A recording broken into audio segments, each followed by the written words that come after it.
네, 정규제TV 시청자 여러분 안녕하세요. 오늘부터 세계 3회에 걸쳐서 대선 후보들에게 묻는다 하는 제목의 메시지를 좀 만들어서 내보낼까 합니다. 오늘은 그 첫 편인데요. 박근혜 후보에게 묻는다 하는 제목으로 말씀을 좀 드리려고 합니다. 물론 이제 이번 째는 이제 문재인 후보에게 묻는다. 세 번째는 안철수 후보에게 묻는다 하는 요지의 말씀을 좀 드리려고 합니다. 사실 지금 아마 새 후보가 지지도는 거의 고착 상태를 보이고 있다. 아무래도 안철수 후보가 끝까지 완주하는 것 같다. 이런 얘기고. 그렇게 되면 누가 불리하냐, 유리하냐, 이런 이제 국민들은 계산들을 많이 이제 하고 있습니다. 그러나 사실 우리가 봐야 될 것은 그런 것들이 아니죠. 말하자면 이번 대선을 통해서 창출되는 정권이 과연 대한민국의 미래를, 다음 정권으로 쭉 이어지는 영속성 속에서, 지속 가능한 하나의 시스템으로서의 정권으로 잘 기능할 수 있겠는가 하는 측면에서 이제 우리는 선거를 보고 또 선거를 평가해야 됩니다. 적어도 정규제TV를 보는 우리 시청자들 정도의 수준이라면 단순히 나는 누구 지지다 하고 도시락을 싸서 운동을 하러 다니고 친구들하고 지지 후보를 가지고 목청을 높이고 이렇게 하지는 않을 것이라고 봅니다만은, 그러나 물론 이제 각자는 다 자기가 좀 친화적인 생각을 가진 후보들이 있죠. 그러나 그것이 이제 말하자면 표현되고 분쟁으로 연결되고 이런 거하고는 전혀 다른 문제입니다. 박근혜 후보에게 묻고 싶은 질문의 처음이자 마지막 질문, 말하자면 전체를 하나로 뭉뚱그려서 한마디로 표현한다면 보수 가치의 실종에 박근혜 후보는 답해야 된다는 것입니다. 보수 가치의 실종 사태를 만들어 놓은 것에 대해서 어떤 답을 할 것인가. 또 다음 정부가 보수 가치라고 하는 차원에서 올바른 정부가 될 수 있을 것인가 하는 질문에 박근혜 후보는 답을 해야 됩니다. 사실 이런 질문을 던지는 이유는 박근혜 후보가 현재의 대선 국면에서 보수 가치를 전혀 내세우지 못하고 있을 뿐더러 더구나 아주 심한 좌클릭을 해서 경제민주화라고 하는 말도 안 되는 주장을 펴고 있고, 소위 중간투표자 정리라고 하는 정치공학적 어프로치를 함으로써 소위 가치 문제에 대해서 대선 과정에서 전혀 국민들에게 선택의 여지를 처음부터 봉쇄해버리고 있다 하는 점에서는 박근혜 후보의 잘못이 매우 큽니다. 보수 후보인 외양을 가지고 나와서 중도 또는 중도 좌의 어떤 그런 정책을 펴고 있는 바로 그 현상 때문에 오히려 보수 진영이 괴멸되고 있고, 보수 진영의 생각을 가진, 보수 가치를 가진 대다수의 유권자들이 도대체 누구를 찍으란 말이냐, 박근혜도 찍을 수 없다 하는 지경에 이를 정도로 선거 국면 전체가 완전히 이념적으로 그냥 난장판이 되어버린 이런 사태에 대해서는 박근혜 후보가 분명히 책임을 져야 되고, 또 이런 사태가 다음 정부에 가서도 마찬가지고, 그래서 특히 보수층이라고 하는 보수 가치를 중요시 여기는 분들이 정말 요즘 찍을 수가 없다, 차라리 기권을 하겠다 라고 자기의 정상적인 의견을 정치 프로세스를 통해서 표현할 수 있는 기회를 오히려 방해하거나 저지하거나 또는 봉쇄하고 있는 책임이 박근혜 후보에게 있기 때문에 바로 이 질문을 박근혜 후보에게 드리게 되는 겁니다. 보수 가치가 뭐냐 이렇게 물을 때 우리는 단연코 자신있게 얘기할 수 있는 것은 1. 자유민주주의에 대한 가치다. 2.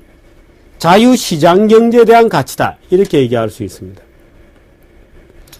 적어도 박근혜 후보가 자유민주주의에 대한 가치를 부정하고 있는 것 같지는 않지만, 다른 후보들에 비해서 예를 들어서 지금 제도권 밖에서 뛰고 있는 안철수 후보는 지금 기자회견도 제대로 안 합니다. 기자들 질문하면 답변하지도 않아요. 그저 어린애들만 몰고 다닐 뿐이죠. 아직까지도. 문재인 후보는 기본적으로 노무현의 노선을 지지하고 있습니다. 말하자면 자유민주주의라기보다는 대중민주주의 또는 광장민주주의를 선택한 후보임이 분명합니다. 그런 측면에서 보자면 자유민주주의의 기본 노선을 지키는 것 같기도 하지만 경제민주화라고 하는 슬로건을 표면에 내걸므로써 자유시장경제 논리를 정면에서 부정하고 있을 가능성이 굉장히 많습니다. 이 점은 특히나 김종인 선대위 행복추진위원회 위원장 체제를 만들어내는 일련의 과정에서도 여러 가지 논란들이 있었습니다만은 이 소위 김종인이라고 하는 사람은 기본적으로 좌노선을 걸어왔던 분이고 또 지난번 선거에서 정동영 후보의 주요한 역할을 했던 그때 내걸었던 게 행복 이런 단어였습니다. 그런데 그런 단어가 그대로 지금 들어와서 행복추진위원회 위원장으로 되어 있습니다. 말하자면 선거 공약을 만들고 선거 이념을 책임지는 부서의 책임을 맡고 있는데 행복이라는 단어는 자유라는 단어하고는 아주 거리가 멉니다. 기본적으로 자유민주주의에 대해서 우선 말씀드리면 자유민주주의의 본질은 뭐냐? 광장민주주의와 대칭되는 거고 대중민주주의와 대치되는 것이 바로 자유민주주의입니다. 자유민주주의는 각자가 자기임을 지는 주체적인 각 개인을 기초로 각 개인들이 자기를 약간씩 유보하면서 구성되는 대표권 시스템, 이 자유민주주의입니다. 그래서 기본적으로는 개인을 기초로 한 것이지 광장이 집합한 대중이라거니 또는 전체라거니 이것을 대표하지 않습니다. 그런 점에 있어서 박근혜의 민주주의관에도 약간의 문제는 있다 이렇게 보여집니다만은 다른 후보들에 비해서는 비교적 보수 가치에 근접해 있을 수도 있겠다 하고 유보적 판단을 내릴 수가 있겠죠. 물론 이제 안보라든지 국제정세에게는 지금 후보들이 전혀 얘기가 없고 안보 문제에 대해서는 NLL 문제라든지 북한을 어떻게 다룰 것이냐 하는 문제에 있어서는 적어도 박근혜 후보가 다소는 보수 견해인 것은 분명한 것 같다고 판단이 되지만 행복추진위원회 이런 말을 붙이거나 경제민주화 이런 말을 붙임으로써 마치 경제민주화는 우파도 찬성하는 보수가치다 라는 인상을 불러일으키는 심각한 이념의 혼선을 박근혜 대표가 지금 만들어낸 것이죠. 이 문제는 그렇게 간단한 문제는 아닙니다. 예를 들어서 행복도 마찬가지입니다. 우리 헌법은 국민들에게 행복 추구권을 인정하고 있지만 그때 행복 추구권의 본질은 국민 개개인의 자기 결정권입니다. 나는 빨간 모자를 쓰고 싶어. 나는 무슨 소리야? 나는 노란색 모자를 쓰고 싶어. 나는 넥타이를 파란색을 메고 싶어. 그건 나의 자유라는 겁니다.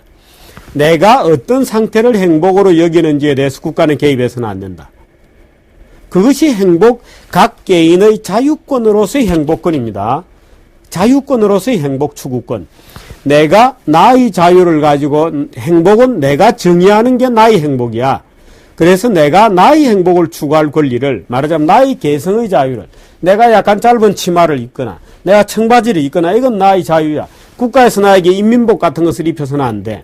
저녁시간 내 자유야. 국가에서 나를 저녁 학습에 나와라 하고 불러내서는 안 돼. 오가작 통제하면서 너는 동네 말하자면 보고하고 다녀. 거주 이전의 자유 뭐 이런 거 다 내 자유야.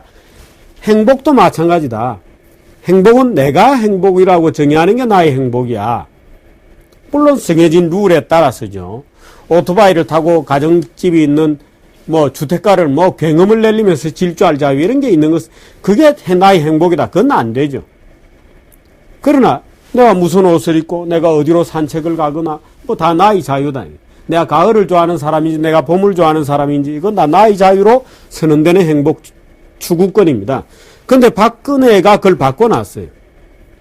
말하자면 박근혜 후보나 김종인은 원래 그런 이제 좌에 속한 사람이니까 김종인은 행복을 국가가 국민을 행복하게 해줘야 된다라고 생각하는 사람이에요.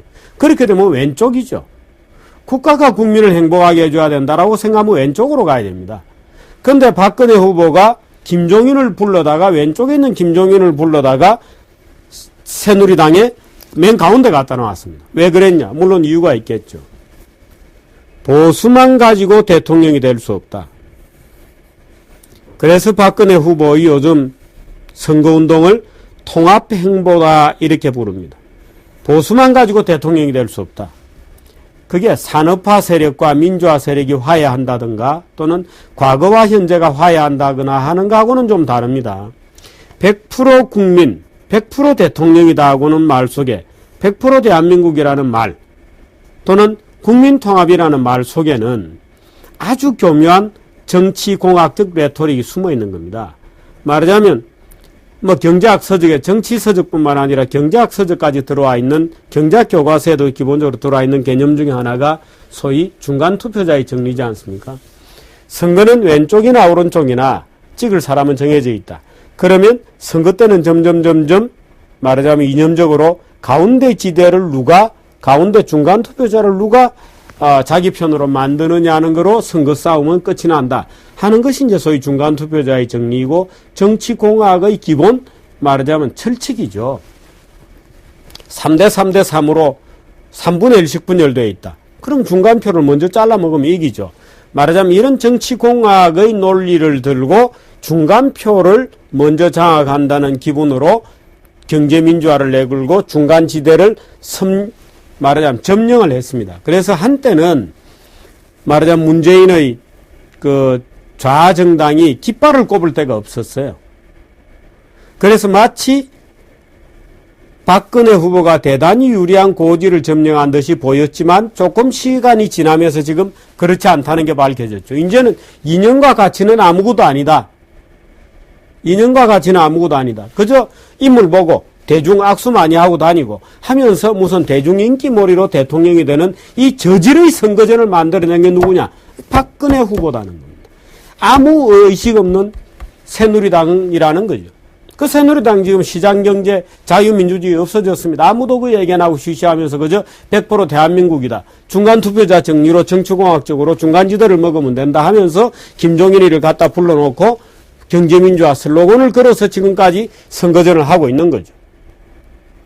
그 보수가치 자체가 괴멸됐습니다. 자기 책임과 자유시장경제의 원리를 통해서 각자가 열심히 자기 책임을 다해서 살면 그것이 전체적인 조화를 이루고 거기에서 탈락된 소외자들 또는 사회적 약자들에 대해서는 이타심 또는 그때 비로소 정부의 의무가 부여가 되어서 그분들에 대한 사회 안전망으로서의 기능을 다한다는 것이 현대 보수가치의 기본적인 스킴이죠. 기본적인 구조입니다. 그런데 지금 박근혜 후보 그렇게 하지 않습니다. 정치 지도자를 뽑는 것은 단순히 인기 투표를 해서 대중 지지가 높은 사람을 뽑는 절차인 것은 아닙니다. 또 국가의 정책이라고 하는 것이 일부 극단적 전자민주주의를 주장하는 사람이 얘기하는 것처럼 아침에 일어나서 컴퓨터를 켜고 그날 올라온 국정과제에 대해서 국민 모두가 투표를 하고 그러면은 국회도 필요 없죠. 국민 모두가 직접 주권자가 직접 통치하는 거나 똑같죠. 그럼 정부는 뭘 하는 거냐? 그럼 아젠다를 잘 만들어서 올려만 주면 되는 겁니다. 싸이 투표하듯이 아침에 일어나서 투표하고 저녁에 돌아와서 투표 결과 보고 그대로 집행부만 있으면 되죠. 입법 사법이 필요가 없죠. 예를 들어서 조두순이가 나타났다. 그럼 아침에 전 국민이 열고 조두순이의 재과를 설명한 문구를 잠깐 보고 클릭해서 이놈 사형시키라. 아니야 살려줘. 하고 투표하면 끝이다. 이거. 그렇게 해서 전자민주주의로 되는 게 아닙니다. 만일에 그런 식으로 하자면 예를 들어서 한국이 그 전날 새벽에 축구에서 졌다. 그럼 그 다음날 조두순 놀라면 다 죽이라는 거예요. 그럴 거 아니에요. 기분 나빠 죽겠는데. 독도 사건 생겼다. 그 다음날 어떻게 할까요? 그럼 눌러서 일본에 미사일을 쏴. 하고 다 투표하고. 그게 정치인가요? 아니죠. 우리는 그런 대통령을 뽑으려고 하는 게 아닙니다. 우린 정치를 그렇게 대중들이 전자 게시판 앞에 앉아가지고 그때 기분에 따라서 아무런 전문 지식도 없이 기분에 따라서 마구마구 질러대는 그런 싸이 투표 같은 그런 것을 정치라고 부르는 게 아니에요. 그럼 정치는 뭐냐? 국가 지도자가 그 국가 이성을 추구하는 것입니다. 국가의 최고도의 지혜를 걸러내고 그 최고도의 지혜를 걸러내는 하나의 지도적 방침에 나의 가치를 보여주고 그 다음 상대방의 가치를 보여줘서 오케이 당신이라면 믿을만 하겠다 하고 사려 깊은 숙려 끝에 고뇌 끝에 한 사람을 선정해서 그 사람으로 하여금 몇 년 동안에 걸쳐서 지도적 임무를 부여하는 겁니다. 그 지도적 임무라는 것은 디렉션을 정하는 것이죠. 국가의 방향을 정하는 것입니다. 어디로 간다? 그게 가치거든요. 그 보수가치라는 것은 뭐냐? 자유가 방종으로 흐르지 않도록 하기 위해서 법치주의가 있는 겁니다. 그 자유민주주의라고 하는 틀, 자유시장경제라고 하는 것은 정치를 떠받치고 있는 어떤 하나의 그릇, 그것들이 딱 작동하게 만들어주는 내적인 통일의 원리가 법치주의라는 것이거든요. 이 법치주의는 심사숙고한 끝에 신중하게 내려지는 어떤 집단 지혜를 얘기하는 것이지, 그저 대중들이 광장에서 나팔 불고 뭐 스크람 짜서 과음 지르고 컴퓨터 앞에 앉아서 인기 투표하고 이런 것을 대중의 지혜요 집단 지혜라고 하는 게 아니다 이 말이에요. 그것이 자유민주주의, 자유시장경제를 안고 있는 또 그 어떤 자유가 방종으로 흐르지 않도록 잘 이렇게 브레이크 장치를 해주는 것이 바로 법치주의라는 것입니다. 그래서 법치주의가 보수의 가치가 되는 거고, 자기 책임의 자기 결정권이 보수의 가치가 되는 거고, 그 자기 결정권이 극적으로 표현된 것이 자유민주주의와 자유시장경제의 원리고, 이런 원리들이 결국에는 나중에 보면 전체적인 하나의 조화를 만들어낸다고 하는 신념, 또 국가의 번영을 만들어낸다고 하는 신념, 그것이 보수의 신념인 것입니다. 그런데 그것이 지금 어디 갔는지 없어졌죠. 저마다 경제민주화 내걸고 그저 재벌을 혼내주고, 그 재벌을 싫죠. 누구나 재벌 좋아하는 사람 있겠어요. 왜? 자기보다 잘 사니까. 자기보다 잘 사는 사람은 누구나 별로 안 좋아합니다. 그저 그건 대중의 정서에 편세해서 그저 재벌이나 해체하는 거 비슷하고, 재벌 해체도 아니고 아무것도 아니에요. 그저 기업주들 잘못하면 이 업무상 배임 횡령죄로 감방에 15년 이상 집어넣는, 새누리당 15년이에요. 업무상 배임은 우리나라에만 있는 죄입니다. 독일에도 있지만 독일은 적어도 대형 기업들은 다 면책이 되어 있어요. 경영상 판단의 원칙에 의해서. 우리나라에만 있는 죄예요. 당연히 우리나라 재벌 오너들만 그 법에 의해서 처벌을 받았죠. 이때까지도. 다만 집행유예로 나오던 것을 집행유예로 못하게 한다 하고 15년형을 지금 때려놓고, 기업가들 너희들 잘못해서 한 번 실수하면 너 15년 감옥형이야. 그 기업가들 아무도 앞으로는 투자 안 할 겁니다. 그 제가 지지난주에 칼럼으로 일자리 꿈 깨라, 일자리 꿈은 깨는 것이 좋겠다, 이런 요지의 칼럼을 썼습니다만은, 일자리는 어디에서 생기느냐? 일자리는 일감에서 생깁니다.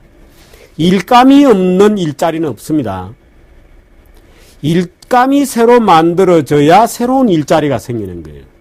그 새로운 일감은 누가 만드느냐? 기업이 만들죠.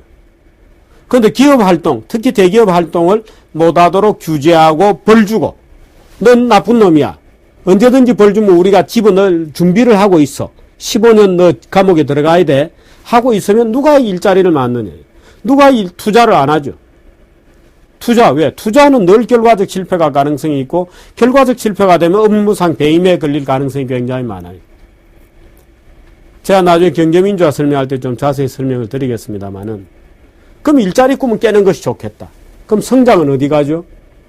우리는 성장 안 하면 일자리가 안 나옵니다. 어느 나라나 마찬가지입니다만은, 김영삼 대통령 때 6%, 김대중 대통령 때 5%, 노무현 대통령 때 4%, 평균 성장률입니다. 이명박 대통령 때 3%. 그 다음 대통령은 얼마 될까요? 2%, 1%? 저는 대한민국이 이런 상태로 가다가는 완전히 거덜내는데 10년이 걸리지 않을 것이라고 봅니다. 완전히 거덜내는데.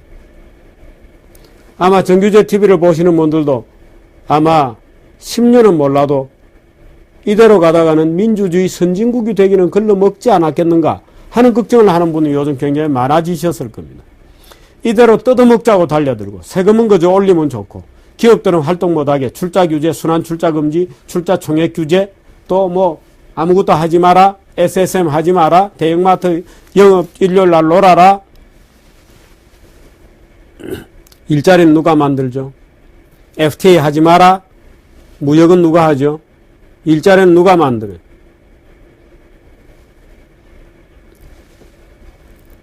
박근혜 후보가 경제민주화를 들고 나오고 복지를 들고 나오다 보니까, 그럼 국가는 앞으로 무엇을 먹고 살겠느냐에 대한 게 다 실종입니다. 사실은 박근혜 후보로 따지면 출푸세가 맞죠. 근데 이명박 대통령이 747을 하는 바람에 또 슬로건을 걸었다가 촛불 시위 당하고 완전히 왼쪽으로 돌았지 않습니까? 그래서 완전히 공정사회 동반성장 중도 서민 이렇게 가는 바람에 보수가치를 완전히 망쳐먹으면서 경제가 지금 이렇게 쪼그라들고 있는 겁니다. 근데 국민들은 오히려 마치 이명박 정부의 우파가치 때문에 쪼들은 것처럼 착각하고 있죠. 이명박 정부가 무슨 우파입니까? 동반성장 내걸고 나서부터는 완전히 왼쪽으로 갔죠. 완전히 왼쪽으로 갔지 않습니까? 초반에 감세하고 조금 하려고 하다가 촛불시위 걸려서 혼나고 나서 완전히 그 해부터 돌았지 않습니까? 그걸 박근혜 대표가 뛰어넘지를 못하고 정면 돌파를 하지 못하고 거기서 또 물러선 겁니다. 그래서 경제민주화에 걸고 복진에 걸고. 그러니까 마치 복진화 경제민주화는 어느 정권이 되었든 당연히 추구해야 될 것은 마치 보편적 가치인 것처럼 지금 국민들이 생각하게 되었어요. 그런데 경제민주화는 보편적 가치가 아닙니다. 지구상 그 어느 나라에도 경제학에 관련된 그 어느 논문에도 경제민주화라는 단어 자체가 존재하지 않습니다. 그런 단어 자체는 우리나라에만 있는 단어입니다. 경제민주화라는 단어가 전 세계 어느 경제학 논문에 찾아보십시오. 경제민주화라는 단어가 있나? 없습니다. 그런 거. 정치학 전 세계 수십만 건의 정치학 사전을 다 정치학 논문을 다 조사해 보십시오. 경제민주화는 우리나라에만 있는 단어. 지금 이 엄청난 사태를 누가 만들었냐? 박근혜 대표가 지금 만들어 놓은 겁니다. 이게 돼서 나중에 어떤 책임을 져야 하나요? 원래 보수라는 것은 어버이와 같은 것입니다. 아이들은 까불고 해도 어른이 까불 수는 없잖아요. 그래서 어른이 열심히 일해서 벌어놓고 못난 애들이 정권 잡아서 한 번씩 또 나눠 먹는다 평등이라는 이름으로 까먹고 나면 다시 보수가 정권을 잡고 그래서 국가를 좀 키워놓고 그런 거죠. 그런데 박근혜 대표는 지금 그걸 버린 겁니다. 대통령 되려고. 그럼 대통령이 되고 나면 그 다음에 어떤 책임을 져서 보수 가치를 돌려놓나요? 지금 보수는 누구를 통해서 자신의 가치를 실현하겠다고 정치에 대한 미련을 가지나요? 물론 박근혜 후보 측의 배짱은 있죠. 그래도 보수 가치를 가진 분들이 문재인이나 정말 북한에 대해서 아무 생각이 없는 돈 퍼주는 평화를 구걸하는 것을 진짜 평화라고 생각하는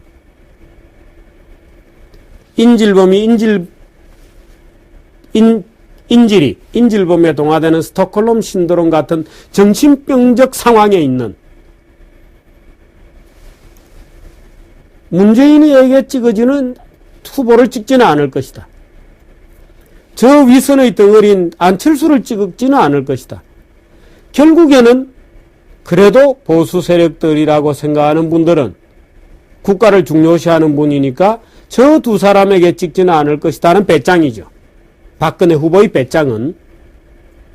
그러니까 그나마 왼쪽으로 가서 조금이라도 0.5%, 1%라도 챙기면 대통령이 당선된다 이렇게 생각하는 거예요. 그러나 과연 그럴까요? 그렇지 않습니다. 그렇지 않습니다. 지금 민주당 국회의원들은 똥배지를 달고 다니면서도 이렇게 얘기합니다. 사석에서 저녁에 술 한잔 먹고 나면 문재인이 민주당 후보로 대통령에 당선되면 다음에 국회의원 총선에서는 나는 무조건 떨어진다. 민주당 국회의원들 얘기예요. 문재인이 대통령이 되면 다음에 우리는 국회에서 우리 당 문재인 후보가 되면 나는 다음 국회의원 선거에서 무조건 떨어진다. 왜? 문재인 대통령 시절에는 어떤 경제 성장률 떨어지고 실업률 떨어지고 복지 퍼주기 하다가 재정은 거들내고 안 된다는 건 다 압니다. 지금 당장 대중을 향해서 표를 얻으려 보니까 거짓말하고 있는 것이지 그 노선으로 안 된다는 건 다 알아요. 내심은 야 이거 진짜로 될까? 안 되면 어떡하지? 그러면 문재인 후보가 대통령이 되거나 민주당 국회의원은 다음 총선에서는 무조건 떨어진다. 차라리 박근혜 후보가 되는 게 좋지 않을까? 새누리당 후보들도 국회의원들도 마찬가지입니다. 야, 박근혜 후보가 진짜 대통령이 되고 나면 다음 총선 가면 내 국회의원 자리는 떨어지는 거 아닐까? 도저히 경제가 살아날 조짐도 없고 살아날 것 같지도 않고 골치 아픈 문제만 엄청나게 많은데 초반부터 좌익들이 또 촛불시 비슷한 거 벌리면서 난장판을 뜰 테고, 야, 오히려 박근혜 후보가 되는 것보다는 문재인 후보가 되는 게 좋지 않을까라고 생각하는 게 새누리당의 국회의원들의 보통의 생각입니다. 제가 이 얘기를 하는 이유는 그렇게 지금 우리나라 정치가 썩어 있다는 겁니다. 그렇게 가치 없는 인간들이 국회의원으로 그야말로 똥배지를 달고 구린내 나는 똥배지를 달고 또 그게 싫다는 또 국민들은 참 어처구니 없게도 안철수의 무슨 희망이 된다고 그것이 안철수라고 하는 어떤 그런 현상에 목을 매달고 있는 것이죠. 그 저질 정치를 만들어 놓은 게 뭐냐? 경제민주화라고 중간투표자를 먹겠다고 하는 새누리당의 알량한 전략이다. 자기 가치 없이. 성장이 어디 갔나요? 성장률 2%, 1%, 1%라도 일본처럼 유지가 될까요? 아닙니다. 일본은 노벨상을 11개나 10몇 개씩이나 받은 저력 있는 국가예요. 정말 원천 기술을 가지고 있는 국가입니다. 우리나라 삼성전자, 현대차 빼고 나면 아무것도 없습니다. 삼성전자, 현대차가 지금 정말 고군분투하는 거지. 만일에 저 두 회사가 무너졌다. 지금 노키아가 무너지듯이 무너졌다. 어떤 상황이 올 것 같습니까? 일본처럼 장기 저성장으로 가지 않느냐? 아닙니다. 일본은 저력이라도 있으니까 장기 저성장으로 버티죠. 우리는 그냥 가는 겁니다. 절벽으로. 아무것도 없습니다. 지금 이 중차대한 대통령 선거, 국가 지도자를 뽑는 선거가, 선거판이 이렇게 가고 있는 데 대한 책임을 박근혜 후보도 져야 됩니다. 보수 가치에 대해서 얘기 드렸는데요. 어버이가 자리를 지키고 가정을 지키고 할 때 엇나가는 자식도 있는 겁니다. 엇나가는 자식이 싫죠.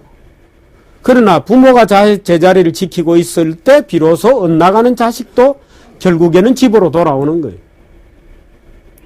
저놈이 자식이 개판친다고 부모들까지 개판치면 어떡합니까? 부모가 자기의 자리를 지켜야죠. 그게 보수주의자의 가치입니다. 보수주의자의 가치. 박근혜 후보는 여기까지 하겠습니다.